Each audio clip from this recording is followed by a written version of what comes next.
পরিশ্রম করবা না, কষ্ট করবা না, এমনি মানুষ তোমাকে সম্মান করবে? এত সহজ?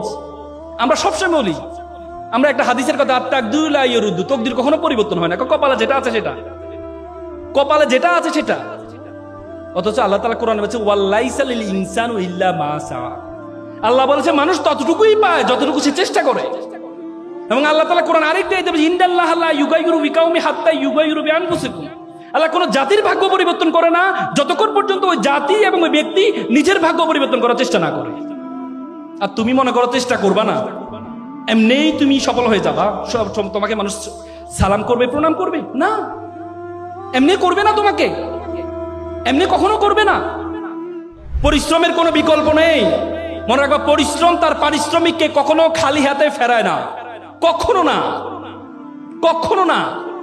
তুমি পরিশ্রম কর, পৃথিবীর সবচেয়ে বড় সংজ্ঞা। পরিশ্রমের কোনো বিকল্প নেই, পরিশ্রমের কোনো বিকল্প নেই।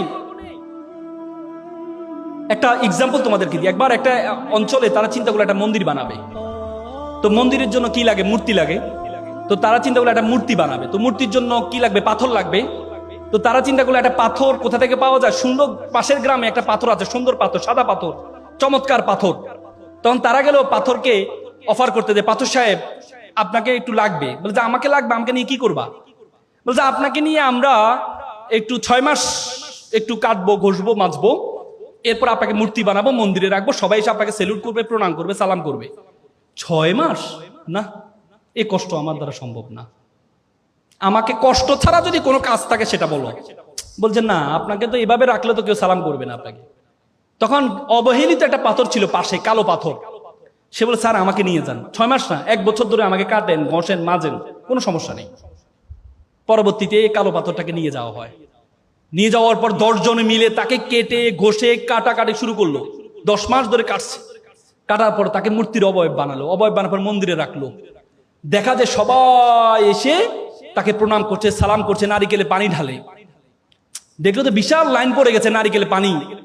তারা চিন্তা করলো এই যে প্রত্যেকের হাতে একটা নারিকেল, নারিকেল যদি আমার দেয়ালে ভাঙে তাহলে আমার দেয়াল তো ফেটে যাবে। তখন তারা কি চিন্তা করলো, ওই পাথরটাকে একটা অফার দিয়ে দেখি, এখানে কাটা ঘষার কোনো কাজ নেই। তখন গেল সাদা পাথর সাহেব, আপনার একটা চমৎকার কাজ পেয়েছি। বলে কি কাজ?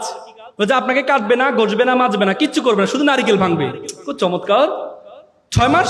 না, 6 মাসও লাগবে না, এখন থেকে কাজ শুরু আপনার, এখন থেকে আপনার কাজ শুরু, রেডিমেড কাজ। তো ভালো কথা। তো পরে তাকে নেওয়া হয়, প্রত্যেকে এসে নারিকেল ভাঙে। আবার জুতোর পিতি খুলে গেলে তার পায়ে উপরে জুতা রাখে, পিতিটা লাগায়, আসতে যাইতে লাথি মারে, পায়ের মধ্যে কোনো কাদা লাগলে তার পাথর দিয়ে তাকে